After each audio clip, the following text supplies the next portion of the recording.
xamle moom Khalifa Sall daan ci dikk ak yéen ci biir xibaar yi. askan wa yeewoo ca jak saaw taxaw temm fas yéene gàntal liggéey ñu sumb jëm ci projet Pikine irrégulier sud la ñuy sàkk mooy laata ñoo leen déguerpir ñu fexe utal leen yeneen bërëb ni ki démb lañ ko doon xamle lu ko mooy daañu yëngu-yëngal daan ci dikk ak yéen ci biir xibaar yi. Université Cheikh Anta Diop de Dakar mu mel ni nekkatul jubluwaayu ñi nga xamante ne ñooy ndongo yi soog a am seen lijaasa di baccalauréat mu mel ni li leen yitteel jamono ji mooy fexe dugg ci école yi nga xamante ni ñu yëngal ci wàllu formation waaye la leen të jamono ji mooy fexe daal di sàkk wala bokk choisir ay filières ya leen gënal jëm ci wàllu wu ni mel daan ci dikk ak yéen ci biir xibaar yi toftal ci lu aju ci wàllu tàggat yaram xam ngeen ko jamono ji ñu nekk ci wàccaay Coupe du Sénégal ñu fas yéene ko amal nit ki ëllëg fédération sénégalaise de football jébbal ci lu toll ak ñeenti millions ñii di senior yi cadet yi jëm ci wàccaay lu ni mel mbokk yi loolu gën a fas ci bopp xibaar yi yaatal gi léegi lay doon.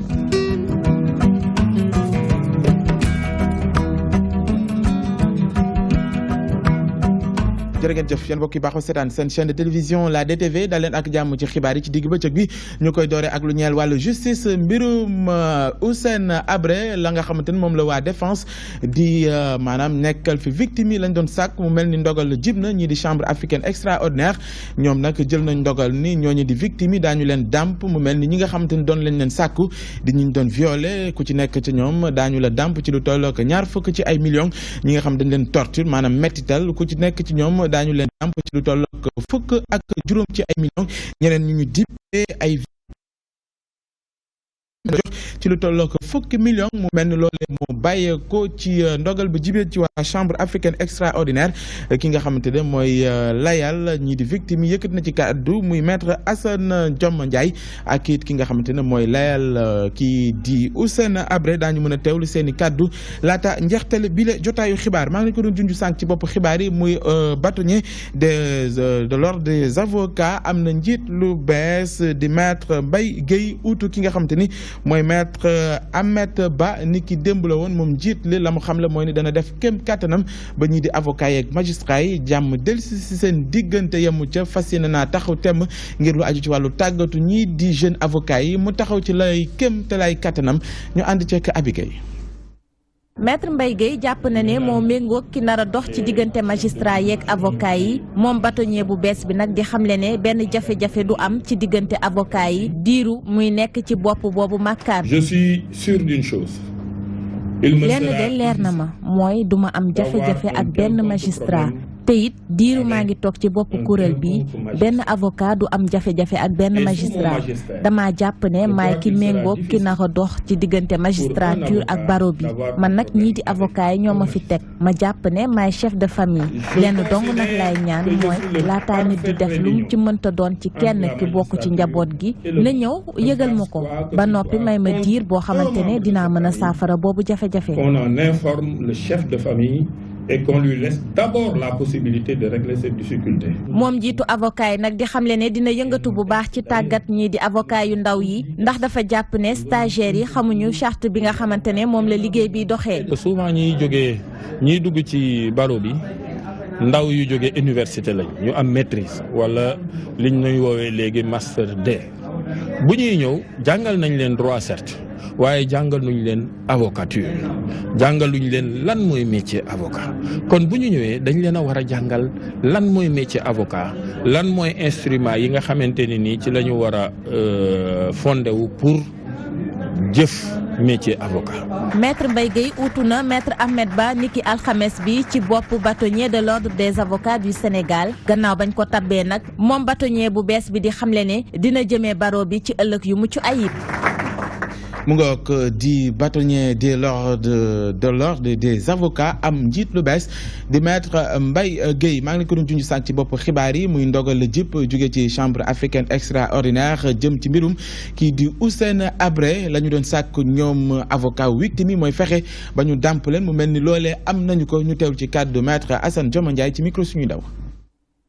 ndàmpaay bi dañu laajoon ñaari xeetu ndàmpaay benn bi mooy réparation pécuniaire mooy alal parce que victime bi dafa ñàkk alalam ñii dañoo ñàkk ay chance yu ñu amoon ci àddina bu ñu liggéeyoon xaalis bi ñu waroon a am loolu yëpp ay ñàkk la yoo xam ne foog ñu réparé ko ci côté boobu xam nañ ne chambre bi jàpp nañ ne am na lu mu def loo xam ne war nañ ci mën a jàpp ndax boo seetee ñi nga xam ne ñoom dañ leen violé wala ñi nga xam ne travail sexuel dañ leen defoon am nañ 20 millions ñi nga xam ne nag dañoo leen a jàpp bu àndul ak yoon wala dañ leen a torturer wala dañ leen a détenir boo xam ne ay prisonniers de guerre lañ ak yooyu yëpp ñooñu am nañ 15 millions ñi nga xam ne nag dañoo ñàkk seen ñoñ am nañ ci ne 10 millions mais li nga xam ne bi dafa bañ nag mooy li ñuy tuddee réparation collective li nga xam ne mbooloo mee ko bokk comme monument boo xam ne dañ koy def fenn suñuy ñëw di fa ñaan di fa participer seen i ñoñ ak réhabilitation mooy réparation collective la xam ne ñëpp a ko bokk loolu la chambre bi ne mënu koo joxe loolu nag moo ñu xaw a jaaxal parce que loolu chambre yi moo ko prévoir statut yi prévoir na ko bu weesoo réparation pécuniaire prévoir na réparation psychologique prévoir na réhabilitation parce que ay crime de masse la loolu nag dañu bëgg a xaar ba jot atte bi ba xam chambre yi ci ban raisonnement la ñuy jaar ba ne mënuñoo joxe réparation collective. mu ngoog bi ndogal li jibe ki nga xamante ne mooy layel kii di Hissène Habré di maître Abdou Gningue moom it yëkkati na ay kàddu ñu teewlu ginnaaw ba ñu jokkoo ak moom téléphone. mémoire la conclusion la mooy di leen wax ne leen taxaw leen ñii na ngi continuer lan di ngeen di allouer ay indemnité ci seen Habré sur la base d'une décision de condamnation. or décision de condamnation bi nga xam ne eh bien ci ngeen di sukkandiku décision boobu dañu war a dem appel taxaw xoolaat ko parce que nee nañ leen chambre bi elle n'était pas régulièrement constituée chambre bi yembul bu fekkee ne yembul te ci li mu njëkk a àtte ci ngeen di def dégg ngeen tey ci muy def mu ne suba dinañ leen jox yëpp ndax njëkk a àtte ak ji yëpp ça fait corps alors loolu kenn leeral na moo tax ñu naan ñu dañu yaakaar ne yembuloon ba def nañ ci appel ak yeneen wàcc leen ko dañu dem appel wax ji bu ñu demee nag ba appel bu appel joxee dëgg confirmé su ko defee su boobaa xëy na dañ mën a wax ay affaire indemnité mais pour le moment bu la kenn affaire indemnité bi ngeen noppal ñu noppal journaliste yi pour ngeen trop du jàll boobu ba léegi voilà loolu laa ci wax benn lépp mu ngoog lu aju ci wàllu yoon jàppale ni kii di Abdoul Mbaye nekkoon fi jëwriñ ji njëkk ci nguurug Macky Sall moom it jamono ji may addu ngeen di teewlu mu ngi jàkkaarloog doyen des juges mu jëm ca la ñu koy tuumal mu aju ci wàllu faux usage de faux ak lu aju ci wàllu escroquerie lu ni mel daañu leen ko toppal waaye it jàppale ni ñii di ndaw Colobane te ñu daan leen 2 fukki atu kaso ñu defoon appel ñu waj leen att ni ki tey di cour d'appel de la chambre criminelle loolee yëpp dana leer ni ki ngoon suñuy ndaw daañu leen toppal yooyu xibaar leneen ci wàllu xibaar mu aju ci wàllu jàppale lii di musique urbaine wala bokk culture urbaine ci loolee 15 millions ci suñu koppar la mairie bu Ndakaaru génne ci ay budget fas yéene koo jàppale ñi nga xamante ni ñoo ci yëngatu ki ko xamle di maire ba di Khalifa Sall ni ki démb la woon ñu teewlu ay kàddoom. amoon na fonds wu 150 millions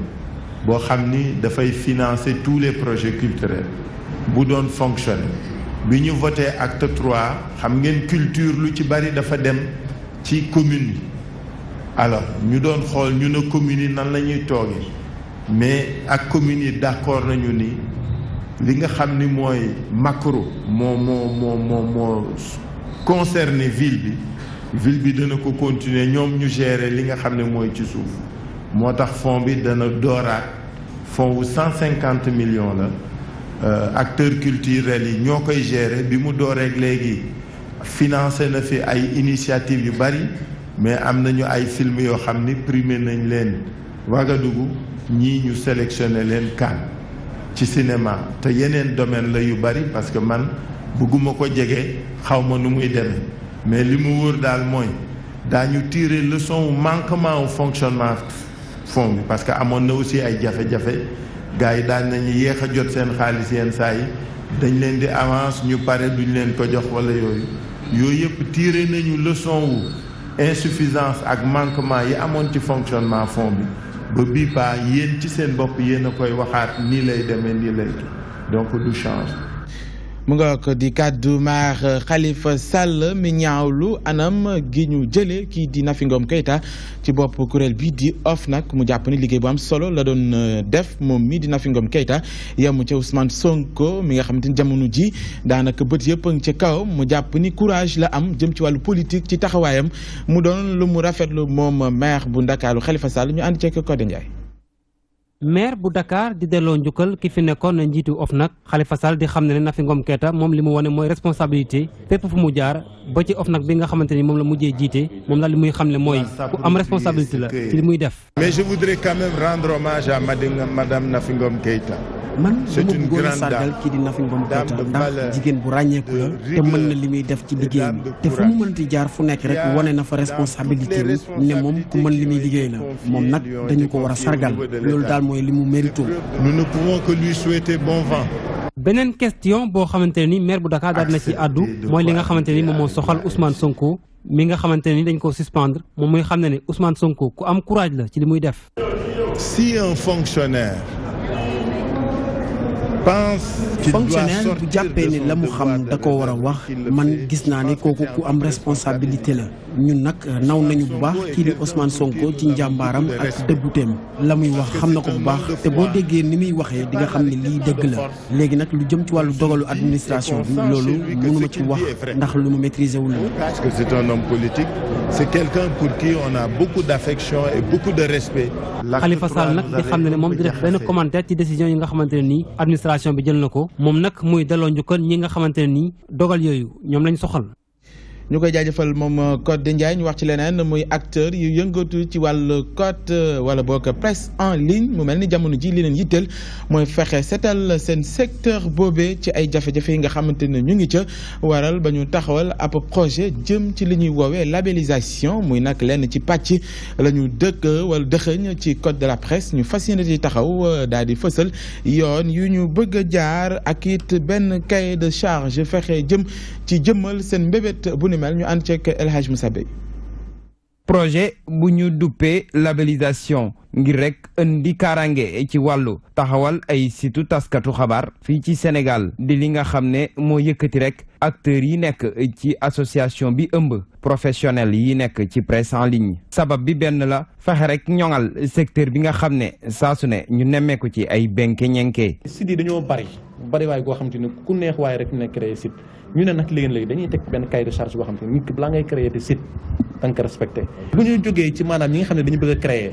léegi dañuy jublu ci nga xam te ne existé nañu ba pare mooy labellisation c'est-à-dire boobu dañuy saytu contenu yi xool contenu yi maanaam def en sorte que maanaam site yi nga xam te ne sérieux nañu et ñi ngi def liggéey bu professionnel ñu am benn genre pastille wala benn genre mandarga boo xam te ne day nekk ci benn site seen site. mu di ab force de proposition moom appel la muy xaarandi moo di rek ñu taxawal ay charte yoo xam ne dañ ko dugal ci ab cahier de charge cahier boobu sax ci la ñu nar a sukkandiku ngir rek jéem a ñoŋal lii di presse en ligne liggéey la nag boo xam ne la ci acteurs yi namm mu di rek ñu dugal ko ci code de la presse. ñun li ñu am mooy volonté bi mooy vraiment assainir mettre de l'ordre li ci des état bi la te état bi li mu ci mën a def mooy maanaam code bi ñu voté que li ñuy bëgg nii mu dugg ci ba nga xam te ne maanaam képp ku fi créé site wala képp ko xam ne existé nga da nga obligé nga suivre yenn règles yi mënoo ko suivre kat yenn daan dina tegu sa kaw. kuréel bi nga xam ne nag ëmb na lu toftal juróom fukki site yu yëngu ci tas xabaar danañu amal fukki fan jëm ba fukki fan ak ñett ci weeru août bi di ñëw ab atelier national jëm ci wàllu labellisation. El Hadj Moussa Bey bu ñu ca noppee ca Tivaouane Diacksao la ñu jëm foofee nekk ci banlieue bu Ndakaaru askan wa fa yeewoo la ñu xamle mooy ni boo moytul daañu gàntal projet yi nga xamante ni sumb nañ ko mu aju ci wàllu Pikine irrégulier sud la ñuy sàkk mooy laata ñu leen jëlee ci bërëb yooyee nañ leen utal bërëb yu dëppook seen bëgg-bëgg lu ko mooy daañu yëngu-yëngal bu fekkee ni lay seen mbébét kilifa yi taxaw ñu ci ngir faxe nuñ ko mën a saafara ñu ànd ceeg Abdoulaye Wadianga. Groupe Sénégal dafa bëgg amal ay travaux de canalisation ca commune bu Tivaouane Diacksao ci projet bi nga xam ne moom la ñu duppee Pikine irrégulier sud waaye ngir lu ni mel mën a ànd foog ñu jëlee ci bërëb yi ñenn ci askan bi waaye nag askan boobule bëggul benn yoon jóge ci yooyu la bërëb laataa loolu ñu ngi sàkku rek ñu jox leen ay ndàmpaay. jàmm gën bañ fi ñëw kenn bëggu fi ay mbaar lañu defoon ca taliba. askan boobu mu ngi jànkonteel ay jafe-jafe ci wàllum tamit foncier bi. ñu ngi sax joxoñ baaramu tuuma ñenn ci ay spéculateur foncier mbir mi jamono ji mu ngi ci loxoy yoon. spéculateur yu nekk fii ci biir dëkk bi ñoo ko doon def ànd ak lébu yi. am naa kayitu notaire bi ma dee wuti papier réel droit réel lan laa gis ne man jaay nañ sama kër. ñu ngi jaaree foofu di sàkku rek ñi nga xam ne ñoom ñoo ŋànk nguur gi ngir ñu ut ci ay saafara bañuñu sax wàcc ci yoon bi bu bu fekkante ni saafarawuñu seen jafe-jafe. li ci nekk mooy ñun du ñu génn suñu ay kër suñu ay papa ci doon xeex ba fii ñu toll nii ñu ànd ak ñoom di ko xeex ba fi mu ne nii suñu ay doom di ko xeex. mairie bi fas yéene na jàppale askan boobule moo waral ba tey jii ñu ngi taxaw temm seen weet. bu ma jëlee casquette bi mooy ma war leen gunge te c'est un devoir de faire dama koy def incha allah. ngir rek ñu mën a saafara li nga xam ne moom mooy mbënd mi fii ci banlieue bu Ndakaaru nguurub Sénégal dafa tàmbali ay liggéey ci lu jëm ci canalisation ci biir commune yi waaye nag ngir loolu mën a antu foog ñu jëlee ñenn ci askan bi ci yooyule gox waaye fii ci Tivaouane Diacksao askan bi bëggul benn yoon jóge ci bërëb ba ndax dañoo ne foog ñu jox leen rek lii di site de recasement. Abdoulaye Wadianga ñii di réew yi bokk ci kuréel bii di UEMOA mu mel ni jamono ji li leen yitteel mooy fexe ba askan wi nekkee ci yenn gox-goxaat yi jote ci ndox mu neex meek nekk ci dëkkuwaay yu jàppandi waral ñu taxawal ab programme boo xamante ni réewum Sénégal bokk na ci ñi bénéficié wu toll ci juróom-benn milliard ci suñu koppar fas yéene taxawal yooyu programme jëm ci fexe ba askan woowee nga xamante ni bëgg nañu ndox mu neex waaye dëkkuwaay bu jàppandi ñu fexe ba ñu jot ci boobee programme ñu ànd ceeg Adjara Cissé. juróom-ñaari milliards loolay koppar UEMOA jël nar ko jagleel Sénégal ci ab programme ci lu toll 136 millions ci dollars loolee nag ngir saafara yéene ci jafe-jafe ñi dëkkee ci kaw gi lu mel ni ndox assainissement di dëkkin wi. programme bi nga xam ni ci wàllum def ay forage la ak luy indi ndox ci dëkk kaw yi maanaam milieu rural ak aussi ci assainissement. ay jéego des na ci wàllum assainissement waaye ministre bi ñu dénk wàllu wi mi ngi dalal xel yi. ci wàllum assainissement aussi xamoon nañu amoon nañu jafe-jafe loolu waaye yaakaar na ni programme bi nga xam ne dana def ay latrines yu bëri maanaam ay douches yu nga xam ne ci kër yi lay nekk wala ay édifices publics dana yokk bu nga xam ni gëm nañu ci lu bëri ci naanaam dundi nit ñi dana ci am solo te dana yokk bu am solo. bu loolu weesoo Sénégal jot na def ay jéego bu ñu sukkandikoo ci limu 2014 ba tey jii waaye liggéey bi des na waaye ci jëlee na ci ñu ngi xam ne ni dinañ xar seen tànk tubé ngir taxaw jafe-jafe yooyu. Adjara Cissé bu ñu fi noppee ca Saint-Louis la ñu jëm kilifa wala boog jëwriñ ju ñu dénk wàllu environnement ma nga woon ca Langue de Barbarie doon saytu tolluwaayu jafe-jafe yi nga xamante ni géej gi avancé indil na ko askan wa fa yeewoo ñu fas yéene cee jël ay matukaay yu am solo bokk na ci fexe sëkk bërëb boobee ba nga xamante ni maanaam géej gi ni mi avancé du leen sonal lool mu mel ni kilifa yi ngànk mairie bi te yëngut ci wàllu protection sociale ànd nañoo jëwriñ ji fexe nag indil ndimbal ñi nga xamante ni loru nañ ci mbir mu ni mel foofee ca Saint-Louis la ñu jëm fekk fa suñu di Gambi Diagne. jëwriñ ji nga xamee ni moom moo yore wàllu aalom bi teewee na tey jii diwaanu Ndar daa di lagg ca Langue de Barbarie yóbbu ko fa nag nemmeeku jafe-jafe kër yi toj te géej gi dal seen kaw ca Goxu Mbàcc ak Gendar ministre bi nga xam ne moom la ñu dénk wàllu aalom bi ni daal la premier ministre boo xoon ak Macky Sall jamono yi ñu génn loolee ba tey ñoom ñi ngi ci. xam nañu aussi c'est vrai population bi sonn na donc su urgence il faut ñu préparer suñu capacité riposte parce que à chaque fois rek il faut ñu mu am décalage entre accident yi catastrophe bi ak réaction bi donc loolu yëpp dañ koy construire pour que ñu mun a gën a am capacité pour ñu répondre bu catastrophe amee alors moo ñu looloo tax ñu ñëw fi tey donc xam nañu aussi voilà ce qu'il faut faire dañuy li fi nekkoon de façon naturelle loolu la ñu bëgg indiwaat donc ay solutions yi nga xam ne du mur ak kii rek la ñuy def parce que mur bi lu yàgg-yàgg géej gi dina ko daanal donc loolu rek nekkul solution il faut que ñu indiwaat comme géej gi ni mu am tefes donc ñu indi suuf draguer fonction écologique yi yëpp mun a fonctionner normalement. jabooti loru ci song gi géej gi song seen kër yi ñaan meeru dëkk bi dimbale leen ba jénn leen ci xataay bi nga xamee ni moom la ñu nekk ca cité boobee nga xamee ni kër yi ak néeg yi danoo xat lool. Gambi Diagne nguur ak Sénégal doon màggal ni ki démb école yeeg ndongo yi nga xamante ni doon nañ ñu xarañ loon wane seen bopp ci concours général bi ñu doon amal ay bés yi ñu génn mu mel ni ndaje boo xamante ni acteurs yi yëngut ci wàllu njàng meek njàngale mi ngi fa woon waaye lañ ca nemmeeku mooy école bi di Mariama Ba bokk na ci ñi gën a wane seen bopp ci boobee concours yenn ci ay matières jëm ci wàllu mathématique physique ak philosophie la ñu gis ni daanaka amul ñenn ci école yi nga xamante ni jël nañu maanaam raaye yi waral ba nguur gi wala boog président de la république di sàkku ci acteurs yi ñu taxaw temm fexe nu ñu gën a mën a def ngir ñoŋal njàng mi ci wàllu bi fii ci réewum Sénégal ñu ànd ceek Ndeye Fatim Lo. xew bi ñu amal ngir joxe raaya concours généralu ren gi daanaka dafa tombé ñuy màggal juróom fukki atu concours bi lee concours bi nag doon na li nga xam ne day fësal wérgu yaramu njàng mi fii ci Sénégal doon na tamit ab occasion boo xam ne dañuy xalaat ci ay mbir yoo xam ne dafa xew ci àdduna bi wërgal këpp moo waral ren ji ñu jël thème boo xam ne ñoo ngi ko jagleel wàllum extrémisme ak radicalisme. Le radicalisme et l'extrémisme.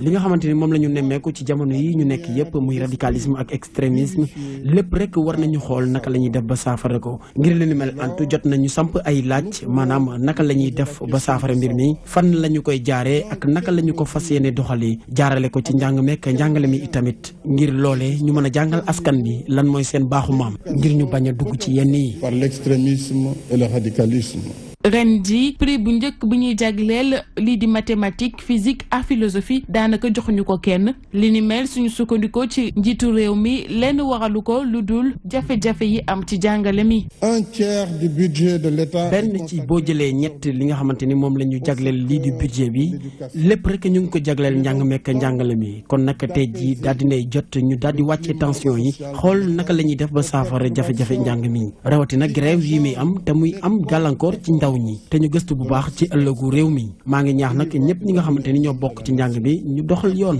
ngir li mel mën a antu. Au redressement de cette situation. téeméer ak ñaar fukk ak juróom benn raaya la ñu joxe école bi di Mariama Ba bu nekk ca Goxe daanaka moom moo jël place bi njëkk am fanweeri point yu manqué ñaar fukk ak juróom. mu topp ci lycée Limamou Laye ak ñaar fukk ak juróom-ñeenti point Yafous Selim lycée Thiaroye ñoom nag daanaka ñoo bokki les points ñoo am lu ëpp ñaar fukk ak ñaari point daanaka ñoom sax ñoo tëj liste bi. Ndeye Fatim Lo jamono boobee ñi nga xamante ne ñoo am bac di ndongoy mu mel ni jëm ca université Cheikh Anta Diop de Dakar doon lu leen yitteel jamono ji ndax jafe-jafe yi fa am waral ñu sàkku ñoom wala boog la ñu bëgg mooy dem ci école de formation yi teel a am seen ko lijaasa mën a dugg ci marché jëm ci wàllum xëy mi ñu ànd ceeg Ibrahima Fall. gannaaw juróom-ñeenti weer yu tar ñu sëgg ci njàng mi jot na léegi ñu gëstu ci seeni ëllëg ñi yees ci am bac teg seeni gët ci la ñu war a def fi mu toll nii. pour am quelques informations concernant orientation yi mais aussi xool ban choix laay def lan laay continuer yan possibilité laa am yoo xamante ni c'est sûr que su ma defee formation yooyu noonu après dinaa si am dara. mënuma toog nii rek sans rien faire dinaa dem laajte ay renseignement ma dem. choix yi bëri nañ maa ngi bëgg def médecine. ak ingénieur en qualité environnement tout ça. université bu Ndakaaru nekkatul la ñuy gént di xalaatu ñii di doog a am bac école formation yi ak concours yi mooy fi mu toll nii la ñuy gën a xalaat. ma defoon concours ESP option gestion bu fekkee bëgg naa dem IGB ma def foofu loolu communication waaw bëgg naa ko et en plus de ça ñu bëri dañ ma koy recommander aussi en l'occurrence sama prof français à chaque fois daf may wax ne su ma nekkul journaliste damay def sama vocation. mon diplôme universitaire daal moo ma gënal parce que wala mu ma mënee dem tamit ESP wala école yeneen yoo xam ne diplôme universitaire la ñu am reconnu partout dans le monde bëgg naa def mais école de formation am na yoo xam ne rassuré wu ma quoi parce que c'est pas reconnu bu ma demul ESP ma dem ICAT moo ma gënal. bëri na ci ay ndongo yi doog a am bac samp ay laaj ci seen ëllëg rawatina ci njàng mi gannaaw université yi dëkkee ab grève dong loolu waral ba ndongo yooyee di ñaax jëwrin yi ngir ñu jël école bi def ko muy lu gën a jàmp ci seen liggéey. Ibrahima Fall bi la xibaar ñu jotee ko ni ki tey ci suba muy artiste bi di Ibrahima wala Ibra Ka ñu gën ko xam ci Ibra la classe génn àddina ni ki tey ci suba xibaar yi ñu jotee ko ca télévision Futurs Médias moom Ibra Ka doon koo xamante ne ñu ngi ko ràññee lool ci wàllu art ak théâtre ñu gën ko miin ci koor gi ginnaaw ab sketch bi ñu doon faral di ñu ko jox ñu gën ko xam ci gargot ñu koy ñaanal moom Ibra Ka suuf sedd ca kawam. leneen ci wàllu xibaar ñu jagleel ko wàllu tàggat yaram xam ngeen ko ni ki ëllëg ñu fas yéene màggal lii di coupe du Sénégal ñu war ko amal ci stade Léopold Sédar Senghor. Fédération sénégalaise de football jébbal maanaam lu toll ak 4 millions cadet yeeg senior yu war a amal lu ni mel muy nag ndimbal loo xamante ni daan ndimbal ci wàllu wàccaay jëm ci final boobee nga xamante ni jagleel nañ ko askanu Sénégal ak it ñi nga xamante ni ñoo yëngatu ci wàllu sport ñu ànd ceeg Ousmane. fédération bi ëmb wàllu football fii si suñu réew jox na enveloppe bu toll si 4 millions club yu war a finalu coupe du Sénégal si kàddu njiitu fédération bi koppar yi mu jox leen dina tax ñu mën a préparer seeni final. Nous avons pensé qu'il était important. ñun dañu jàpp ne final bi laata ñu koy jongante jox leen xaalis day am solo lool ngir ñu mën a wàccal mbir mi tax loolu mooy tax ñu am xel bu dal ca la ñuy def. certainement de préparer cette finale. ki yor wàllu jokkalante si ñaari tali nee na xaalis bi ñu jot dina yokk seeni gafaka bu baax. xam nga boo bëggee def fête bu mel ni final coupe du Sénégal mel nii dafa am benn xaalis booy soxla pour mën a faj sa problème yëpp mobilisation beeg préparer équipe beeg yëpp donc tey jii fédération ñëwee dooleel ñu jox ñu ay chèque day tax rek ñun ñu gën a mën a boucler budget bi nga xam ne moom lañ doon préparé donc day nekk lu rafet loo xam ne dañ koy rafetlu daal. loolu tax njiitu football fii ci Sénégal mu ngi oo supporter ak joueur ci fair play ak ñëw dooleel fête bi di fête Sénégal wërngal këpp. tey mën nañu ne championnat ngi déroulé bu baax gis nañu ne tam équipe nationale yi muy tuuti tànk yi comme bu mag bi ñu ngi góorgóorlu li ci des rek mooy public gën a ñëw parce que li koy indi nag mooy ñi ci gis ne mën na ñëw seetaan foo ñibbi si jàmm donc loolu la ñuy lancer appel ñetti club populaire la mais li ñuy wax rek mooy ne bu ñu ñëwee bu ñu fay jugee nañ jàpp ne ñetti équipe yëpp a gagné parce que nit yi foo nañu ñi war a gagné si année gagné nañu mais bu ñuy ñibbi ñu jàpp ne football gagné. xaalis bii nga xam ne équipe yi jot nañ ko dina tax ñu mën a préparer bu baax seeni final. mu nga ko final boobee war a dox ci diggante Casa Sport ak NGB ñaari tali ni ki ëllëg lay doon en direct fii ci la DTV ponk bi mujj ci xibaar yi mbokk yi ñu jagleel ko yëglekaay ñu xëyandoo ñu ànd ceeg El Modou Mbacke ñëw. yëglekaay bi ni Macky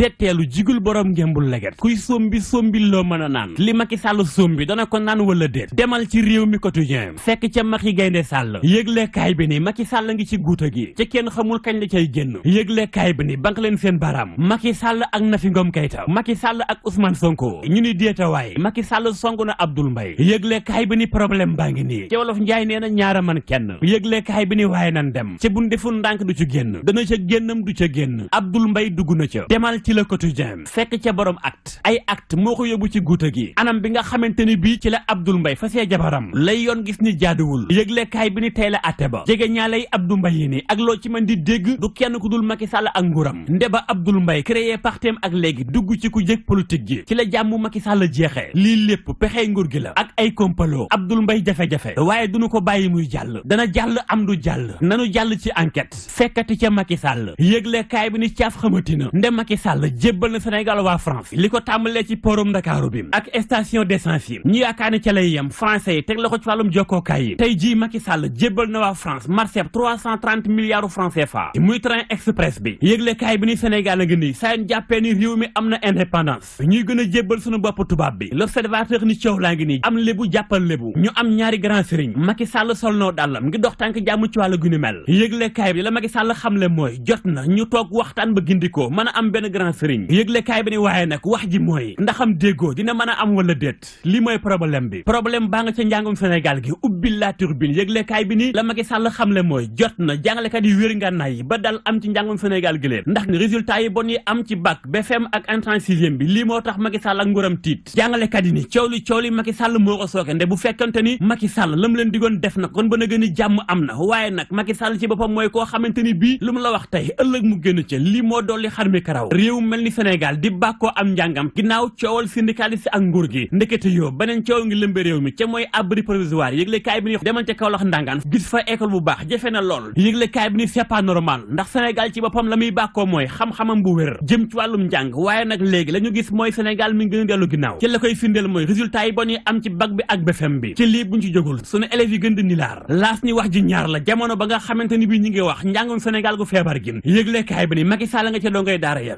Macky Sall ni li am ci biir Sénégal gàcce la foo dox gis ab xale na ci mbedd mi yelwaan loolu yi ñaaw na bàgg ci lool loolee moo tax Macky Sall dalloo sëriñ daara yeeg jàngu bi ngir waxtaane wàllu gu ni mel Macky Sall ni faaw pexe am ci wàllu googu ndax nag mbir mi ëpp na ca ñaaw na ay xale yu ndaw nekk ci mbedd mi kenn waru ko bàyyi muy wéy sunu lamb ma nga ca lamb ja combat Sathies Siteu yëglekaay bi séq waxtaan ak Ibou Ndiaye ñoxo bàyyi ni ak loo ci mën di dégg coow li bari na waaye li wér ca wóor mooy bu Sathies jàppee lamb ji jeex.